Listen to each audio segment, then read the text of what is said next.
네, 오늘은 부작용이라는 제목으로 하나님의 말씀을 함께 나누도록 하겠습니다.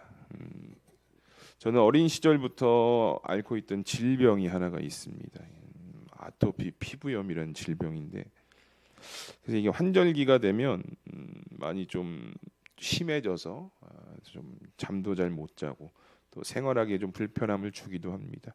그런데 사실 요즘 들어서는 이 질병이 많이 알려져 있습니다. 그래서 어떤 질병이고 이제 그에 따른 정보도 굉장히 방대해져서 여기에 무엇이 좋고 무엇이 좋지 않은지를 이제 잘 분별해서 질병을 관리할 수 있는 시대가 되긴 했습니다. 근데 제가 이제 어릴 때부터 이 질병을 알았기 때문에 이제 40년 전쯤에는 이 질병에 대한 정보도 없었고 사실 이름도 생소했고, 그런 상황에서 이제 저희 부모님은 아이가 아프니까 저를 데리고 이제 병원에 가서 피부과를 갔죠. 약을 처방받고 이제 약을 바르는 것이 고작이었는데, 근데 여러분 아시겠지만 이 피부약이 엄청 독하거든요. 독하고. 근데 그 당시 어린 저에게 이 처방해준 피부약을 보면 이 스테로이드 염증 치료제가 굉장히 많이 가미된, 그러니까 효능이 좋은 약을 첨가된 약을 처방해준 것을 알게 되었습니다. 근데 이게 효과는 좋은데 이제 장시간 복용하게 되면 이제 막 몸에 독이 쌓이고 부작용이 일어나는 이제 일들을 이 스테로이드 염증 치료제가 하게 되는데, 그 당시에 이제 정보가 없잖아요. 정보도 없고 이제 지식도 없으니까 그때 이제 부모님은 아이가 이제 막 힘들어하니까 그 약을 발라주고 이것이 전부였는데, 후에 알고 보니까 이게 엄청난 부작용을 가지고 온다라는 것을 알게 되었고, 그래서 또 알게 모르게 많은 부작용도 겪었고, 그래서 지금은 어떤 최소한의 성분이 포함된 약을 가지고 이제 치료를 이어가고 있는데, 여러분 이 스테로이드 성분이 많이 든 것들은요 부작용을 일으킵니다. 그래서 운동 선수들도 도핑 테스트에 걸리지 않기 위해서 이 스테로이드가 들어간 것을 멀리하는 것을 보게 되는데, 이렇게 이 성분이 많은 부작용을 일으키는 것처럼 이 신앙의 길을 걸어가는 우리의 삶에도 이 스테로이드 성분과 같이 수많은 부작용을 일으키는 방법이 하나가 있습니다. 바로 그것이 무엇이냐면, 우리가 살아가는 삶을 사람의 생각과 사람의 방법으로 걸어갈 때 우리는 수많은 부작용을 경험하게 된다라는 것입니다. 여러분 오늘 본문을 보시면 우리는 이 사람의 생각이 얼마나 무섭고 이 사람의 생각이 얼마나 큰 부작용을 우리의 삶 가운데 가지고 오게 되는지를 우리가 오늘 본문을 통해서 확인할 수가 있게 됩니다. 지난 말씀을 우리가 잠깐 돌아보시면 다윗이 비록 암논을 죽인 압살롬이었지만 3년간 그 아들이 왕궁을 떠나 있으면서 그에 대한 그리움이 커져갔다라는 것을 말씀을 통해서 함께 나눴습니다. 인데 여러분 그리움은 커졌는데 선뜻 데리고 오지 못했던 이유가 있었는데, 바로 무엇이냐면 사랑은 하지만 지금 다윗이 왕이니까 정의와 공의를 세워가야 하는 자리에 있었기 때문에 선뜻 그 살인을 저질렀던 아들을 다시 데리고 오기가 굉장히 어려웠던, 또 다윗의 마음 가운데 그 두 마음이 계속해서 충돌했던 상황이 계속해서 지금 이어지고 있었다는 것이죠. 그런데 여러분 오늘 본문의 1절을 보니까 이 다윗의 마음을 아는 자, 다윗의 마음을 이해하는 자가 있었다라고 성경이 말씀을 합니다. 1절에 이렇게 이야기하는데요. 수르야의 아들 요압이 왕의 마음이 압살롬에게 향하는 줄을 알았다라고 이야기합니다. 이 요압이 다윗의 마음을 알았다고 성경은 말씀을 해요. 근데 그가 안 마음은 어떤 마음이냐? 이 압살롬과 함께 쓰인 히브리어를 보면 전치사 알이 함께 쓰여져 있거든요. 근데 이 알의 기본 뜻은 무엇이냐? 무엇을 대항하다라는 의미를 담고 있는 거예요. 그러니까 이 히브리적 원어적 의미를 보면 이 다윗이 여전히 다윗 마음 가운데 어떤 마음이 있었냐면 이 압살롬의 문제를 어떻게 해결해 가야 할 것인가의 고민이 항상 있었다라고 우리는 이해할 수 있게 되죠. 그러니까 거기에 계속 마음을 쓰고 있었다라는 거예요. 3년간 떠나 있던 아들을 어떻게 하면 데려올 수 있을 것인가? 데려오는 것이 맞는 것인가?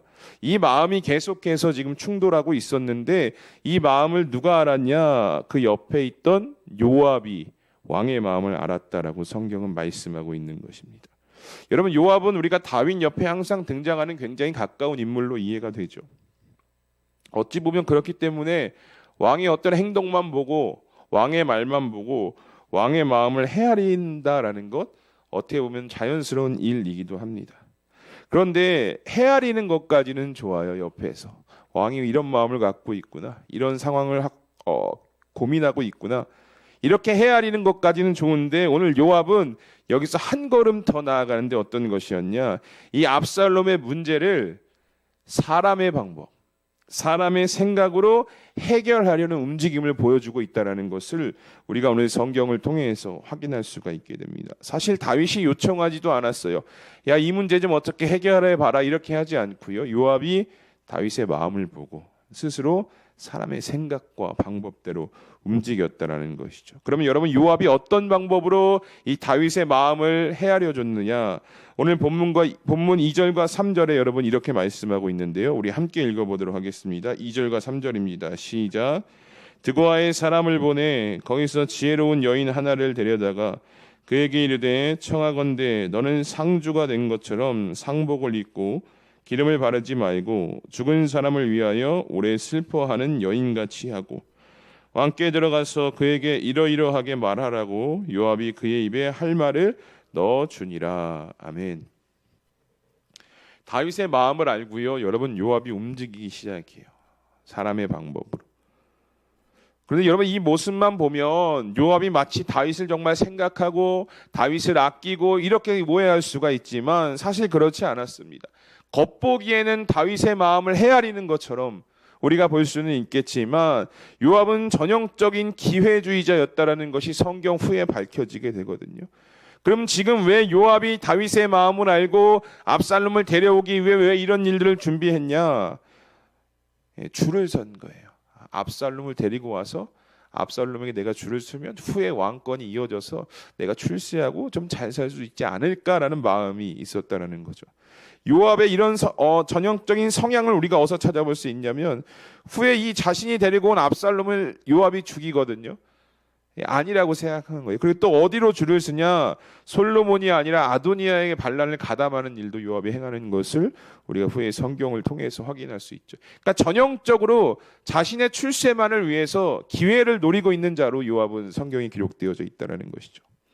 그런데 여러분, 우리가 한번 생각해 볼 것이, 만약 요압이 정말로 다윗을 아끼고 다윗을 헤아리는 신하였다면 그의 마음을 다윗에게 나아가서 이 압살롬의 문제를 가지고 고민하고 있던 다윗에게 나아가서 이렇게 이야기했겠죠. 하나님의 뜻을 한번 구해보시는 게 어떨까요?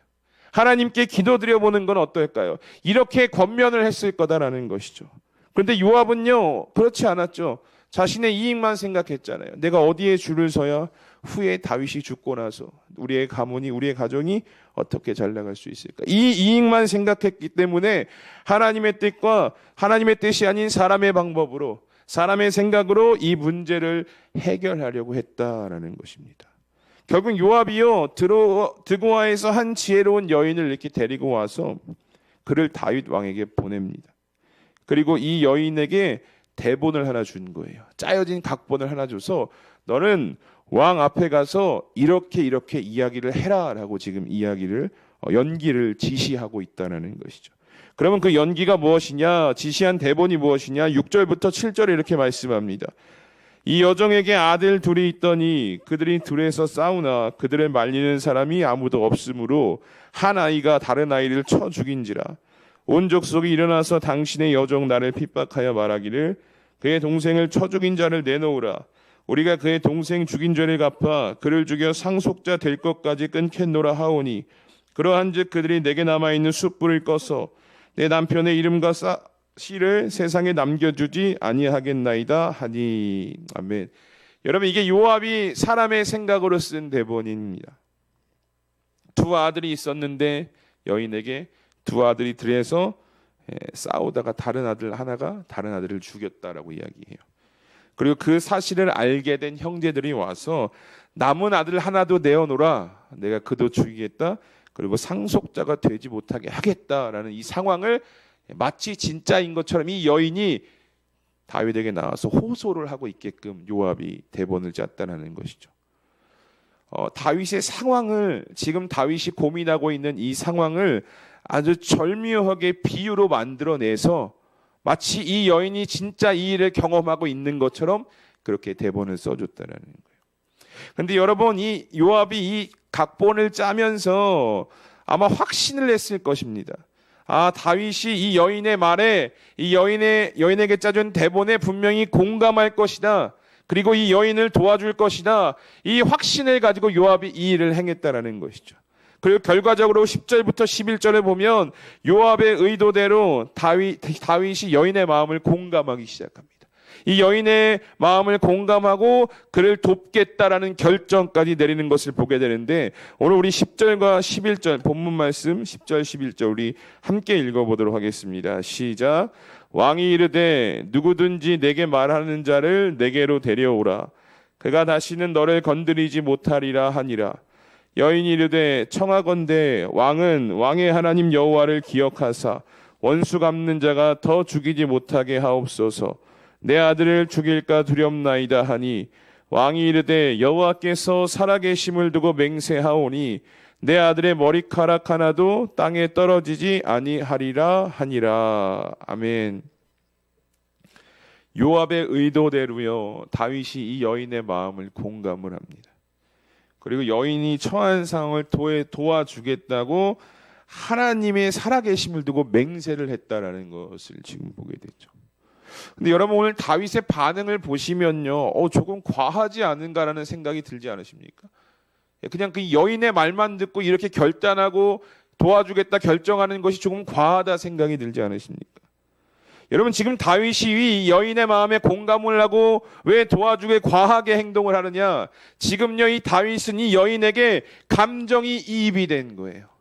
이 감정이 이입이 뭐냐면 타인에게 자신의 감정을 옮겨 넣은 거예요. 이 여인의 이야기가 진짜건 가짜건 중요한 것이 아니라 이 여인의 이야기를 들어보니까 지금 내가 겪고 있는 상황과 너무나 맞다라는 거예요. 내 감정을 그래서 이 여인에게 집어넣고 이 여인을 도와줘야겠다. 이 마음에 공감하고 이 여인을 도와주겠다. 여호와의 이름으로 맹세를 했다라는 것이죠.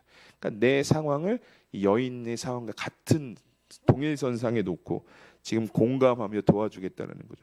그러니까 뭡니까? 결국 다윗도요, 마음에 어떤 마음이 있었던 거예요? 두 마음이 충돌을 했던 것은 맞습니다. 3년간 떠나 있던 압살롬에 대한 그리움도 있었고, 하지만 이것을 왕으로서 어떻게 정의와 공의를 지켜 행할 것인가, 이 두 마음이 충돌했지만 어떤 마음이 더 컸느냐? 압살롬을 데리고 오고 했던, 그리워했던 그 마음이 더 컸다라는 거예요. 그래서 이 여인에게 감정을 이입하고 공감하고 도와주면서 어떤 결정을 선포하느냐? 나도 이렇게 행하겠다라는 거예요. 나도 내 아들 압살롬을 데리고 올 것이다라는 것을 은연중에 이 여인을 도움으로써 지금 다윗이 선포를 하게 됐다라는 것이죠. 마음을 굳히게 된 거예요. 더 이상 두 마음이 충돌하지 않고 떠나 있던 아들 압살롬을 데리고 오겠다. 그리고 여러분, 우리가 오늘 본문에 읽지는 않았지만 이 다윗의 결정이 실행되는 것이 21절에 이렇게 말씀하고 있습니다. 왕이 요압에게 이르되 내가 이 일을 허락하였으니 가서 청년 압살롬을 데려오라 하니라 라고 이야기합니다. 여인을 공감하고 도와줬던 그 결정을 결국 자신의 것으로 만들었다는 거죠. 여러분, 이 요압의 인간적인 생각이었고요, 그 방법에 다윗의 인간적 감정이 더해져서 지금 이 일이 진행이 되는 것입니다. 그런데 여러분, 우리가 이 말씀을 묵상하면서 한 가지 의아하게 생각되는 부분이 있죠. 무엇이냐? 왜 다윗은 압살롬의 문제를 가지고 하나님을 찾지 않았을까입니다. 왜 하나님의 방법을 구하지 않았을까요? 여러분, 의아하지 않으십니까? 하나님의 은혜로 지금까지 왔음에도 왜 이 문제를 놓고 하나님께 구하지 않았냐라는 거예요. 아무리 성경을 봐도 다윗이 압살롬의 문제를 놓고 하나님의 뜻을 구했다라는 것을 우리가 찾아볼 수가 없잖아요. 하나님을 찾지 않고 결국 사람의 생각으로, 사람의 방법으로, 사람의 감정으로 자신의 고민과 문제를 해결하려던 이 다윗의 모습은요, 결국 다윗의 인생 가운데 가장 큰 어려움을 가지고 오게 되었다라는 것을 우리가 결국 후의 말씀을 통해서 여러분 고백할 수 있게 됩니다. 여러분, 오늘 다윗의 모습, 하나님을 찾지 않았던, 하나님의 방법을 구하지 않았던 다윗의 모습을 보면서 우리가 성도로 살아가고 있는 우리가 왜 삶에서 우리의 고민과 문제 앞에 하나님을 찾고 하나님께 물어야 하는지를 우리가 두 가지 이유로 찾아볼 수 있게 되는데요. 첫 번째는 무엇이냐? 우리가 현재 삶에 놓인 고민과 문제 앞에 하나님을 찾아야 하는 이유는 우리가 가진 고민과 문제 해결은 오직 하나님의 방법으로만 여러분 해결할 수 있기 때문입니다. 여러분 오늘 다윗을 보시고요. 요압을 한번 보세요. 문제가 있음에도 하나님의 뜻을 묻지 않죠. 하나님의 생각을 묻지 않습니다. 그러면 여러분 그 문제가 해결되어가는 과정이, 고민을 해결하는 과정이 누구의 생각으로 가득 찹니까? 사람의 생각이 들어가서 갈 수밖에 없는 거예요. 사람의 방법이 주가 되어져서 이 일을 해결하려고 했다라는 것이죠. 여러분 오늘 다윗을 보십시오. 압살롬을 데려오는 과정 가운데 하나님의 뜻이었고 하나님의 생각이 고백되어집니까? 그렇지 않다라는 거죠. 요압의 방법과 다윗의 감정이 만들어낸 합작품이다라는 거죠. 우리 사랑하는 성도 여러분, 삶을 살아가면서 우리가 고민이 있고 문제가 있을 때가 있죠. 그런데 성도라면, 내가 하나님의 자녀라면 내 앞에 놓인 고민과 문제를 하나님께 묻고 하나님의 뜻대로 풀어나갈 수 있는 것, 이렇게 하나님께 온전히 맡겨야 하는 것이 온전한 성도의 모습임을 우리가 기억할 수 있어야 합니다. 이것이 성도로 불리는 자들이요, 세상을 살아가는 방법이다라는 거예요. 사람의 생각과 사람의 방법을 가지고 세상을 살아가는 것이 아니라 어떤 고민이든지 어떤 문제든지 하나님의 뜻을 구하고 하나님의 방법으로 살아가는 것이 성도가 세상을 살아가는 방법이다라는 것이죠. 여러분 제가 신학생 때 제 주변에 친구 중에 하나가 있었는데요. 이 친구는 무슨 문제만 생기면 기도부터 하는 친구였어요. 그러니까 어느 정도였냐면 핸드폰을 잃어버리면 찾을 생각을 안 하고 기도하는 거예요. 기도하고 그리고 한참 뒤에 찾고, 또 그런 비슷한 문제가 있으면 기도하고 한참 뒤에 찾고. 이 친구를 보면서 솔직하게 어떤 마음이 들었냐면, 아니 무슨 저런 것까지도 기도하고 있니? 이런 생각이 사실 들었습니다. 정말 사소한 것도 하나님께 기도하고 움직이는 모습을 보였거든요. 그런데 이 모습이 하루 이틀, 한 달, 두 달 이렇게 쌓이고 그 옆에서 지켜보게 되니까 이 모습을 보면서 처음에는 막 솔직히 무시하기도 하고 이해를 못했지만 그 모습이 반복되어지다 보니까 제 마음 가운데 하나의 도전을 받게 되었습니다. 그러니까 어떤 도전이었냐면, 성도라면, 하나님의 자녀라면 주변에서 야 무슨 저런 것까지도 기도하냐라는 말이 나올 정도로 하나님을 찾아야 한다라는 거예요. 무슨 저런 것까지 기도하냐, 더 열심히 찾아봐야지, 다른 방법을 구해야지, 이런 얘기가 나올 정도로 성도는 기도해야 한다는 것, 하나님의 자녀는 하나님의 뜻을 묻고 하나님의 방법을 찾아야 하는 것, 이 도전을 받게 되었다는 거예요. 처음에는 솔직히 무시했거든요. 야 나가서 시간 있을 때 더 찾아보고 더 노력하고 더 구해보면 되지 않겠냐. 근데 이 모습이 쌓이다 보니까, 이 모습을 계속 지켜보니까 하나님의 자녀는 이렇게 살아가야 되는 게 맞더라고요. 성도는 이렇게 살아가야 되는 게 맞더라고요. 사랑하는 성도 여러분, 오늘 여러분들은 오늘 어떻게 살아가고 계십니까? 여러분들이 가지고 있는 고민과 문제 앞에 여러분 가장 무엇으로 먼저 반응하고 계십니까? 오늘 요압과 다윗처럼 인간적인 방법, 인간적인 감정을 가지고 그 고민과 문제를 해결하려고 하지는 않으십니까? 여러분 야고보서 1장 5절에 뭐라고 말씀하고 있느냐? 우리에게 이렇게 말씀합니다. 너희 중에 누구든지 지혜가 부족하거든 모든 사람에게 후히 주시고 꾸짖지 아니하시는 하나님께 구하라. 그리하면 주시리라. 아멘. 우리 사랑하는 성도 여러분, 우리가 세상을 살아가고 이겨낼 지혜는 우리 가운데 없어요. 우리는 성경에서 말하고 있는 지혜가 부족한 자들이다라는 것이죠. 그러면 지혜가 부족할 때 지혜가 부족한 자들을 향해서 성경이 뭐라고 말씀하고 있습니까? 후히 주시고 꾸짖지 아니하시는 하나님께 구하라, 이렇게 말씀하고 있는 거예요. 지혜가 없으면 하나님께 바라보라는 것이죠. 여러분 우리가 정말 사소한 문제, 사소한 거 괜찮아요. 고민이 있고 내 안에 해결되지 않는 문제가 있으면 여러분 하나님께 가지고 나오시는 우리 성도님들 되시기를 주님의 이름으로 축복합니다. 여러분 하나님이 꾸짖지 아니하신대요. 야 너 뭐 이런 것까지 가지고 나왔어, 알아서 해, 이렇게 말씀하시는 분이 아니라 잘했다라고 얘기하는 거예요. 그리고 후히 주신다라고 성경에 말씀하고 있다는 것이죠. 그냥 가지고 나온 것 자체로 하나님 저에게 이런 고민이 있습니다, 하나님 저에게 이런 문제가 있습니다, 이것만으로도 하나님이 우리의 모습을 기뻐하신다라는 거예요. 그러니까 우리가 삶을 살아가면서 고민이 찾아오고 삶을 살아가면서 문제가 찾아왔을 때 가장 먼저 떠올려야 될 것은 뭐냐? 하나님 나는 할 수 없습니다, 저는 지혜가 없습니다라고 고백하고 꾸짖지 않으시고 후히 주시는 그 하나님 앞에 가지고 나올 때 우리의 삶을 돌아보시고 우리의 삶을 채워가시고 문제를 해결해 나가시는 그 하나님의 은혜를 우리가 경험하게 될 수 있다라는 것입니다. 그러니까 여러분 고민이 있거나 문제를 가지고 계시다면 가장 먼저 믿음을 가지시고 하나님을 찾으시는 우리 수암교회 성도님들이 되시기를 주님의 이름으로 축복합니다. 여러분, 우리가 삶에서 또 하나님의 뜻을 구해야 하는 두 번째 이유가 무엇이냐? 하나님의 방법에는요 부작용이 없기 때문입니다. 여러분, 오늘 다윗을 보십시오. 하나님의 뜻을 구하지 않습니다. 인간의 방법으로 압살롬을 다시 데리고 옵니다. 그런데 여러분, 압살롬의 상태가 지금 어떤지 아십니까? 암논을 죽인 것 회개하지 않았거든요.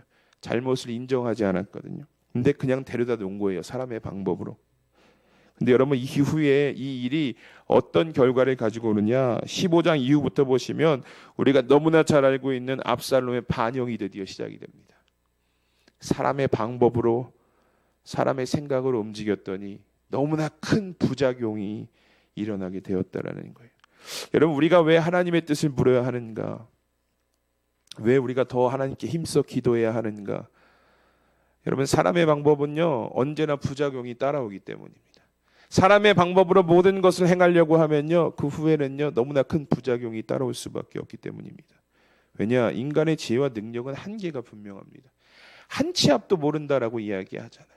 이 한 치 앞도 모르는 사람의 방법과 사람의 생각으로 움직이고 일을 해결하려고 하니 부작용이 안 생기겠습니까? 그런데 여러분, 우리가 기억할 것이 있죠. 우리 하나님은, 저와 여러분들이 믿고 계시는 그 하나님은 지혜와 능력, 그 깊이와 크기를 가늠할 수 없는 분이다라는 것입니다. 그래서 우리가 하나님을 부를 때 뭐라고 고백합니까? 엘샤다이, 전능하신 하나님이라고 고백하시잖아요. 지혜와 능력을, 깊이와 크기를 가늠할 수 없는 모든 것을 하실 수 있는 그 하나님. 그러니까 그 하나님의 방법으로 나아가면요 부작용이 없는 거예요. 다 알고 계시는 분이기 때문에 하나님께 맡기고 하나님께서 하라는 대로 가면 모든 일이 형통하게 풀려져 간다는 것이죠. 그러나 지혜가 부족한, 한 치 앞도 모르는 사람의 방법을 가지고 나가면요 부작용이 생길 수밖에 없다는 것이죠. 우리 사랑하는 성도 여러분, 오늘 우리의 삶에는요 두 가지 방법이 있어요. 하나의 방법은 필연적으로 부작용이 나타날 수밖에 없는 사람의 방법이 있고요. 다른 하나의 방법은 전혀 부작용이 없는 하나님의 방법이 있습니다. 그런데 여러분, 왜 이 두 가지를 놓고 고민하고 계십니까? 그리고 왜 자꾸 부작용이 나타나는 방법으로 움직이고 부작용이 나타나는 방법으로 일을 해결하려고 하십니까? 여기에 버젓이 살아계신 하나님께서 부작용이 없는 방법으로 우리를 도우시기 위해서 준비하고 계시는데 왜 우리가 가지고 있는 고민과 문제 앞에 사람의 생각을 앞서게끔 만들어 가십니까? 여러분, 오늘 다윗의 모습을 기억하셨으면 좋겠어요. 그리고 우리의 삶에 부작용이 전혀 없는 이 전능하신 하나님께 기도하며 하나님의 뜻을 묻고 오늘 여러분들이 가지고 계신 고민, 문제 전부 하나님께 내려놓을 때 하나님께서 우리에게 하나님의 방법을 알려주실 것입니다. 그리고 우리가 그 하나님의 방법을 의지하며 나아가면요 그 방법은 부작용이 없이 우리의 문제가 주님 안에서 온전히 해결되어지는 놀라운 은혜를 허락해 주실 것입니다. 그러니 여러분, 힘써 하나님께 물으시고 하나님의 방법으로 이 세상을 살아가시는 우리 수암교회 성도님들이 되시기를 주님의 이름으로 축복합니다. 우리 이 시간 말씀을 기억하면서 함께 기도하겠습니다. 여러분, 우리 삶에도 오늘 다윗과 요압과 같이 사람의 방법과 생각이 앞서는 순간이 있다는 것을 우리는 오늘 말씀을 통해 기억할 수 있어야 합니다. 그러나 여러분, 사람의 방법은 언제나 부작용이 따라오게 됩니다.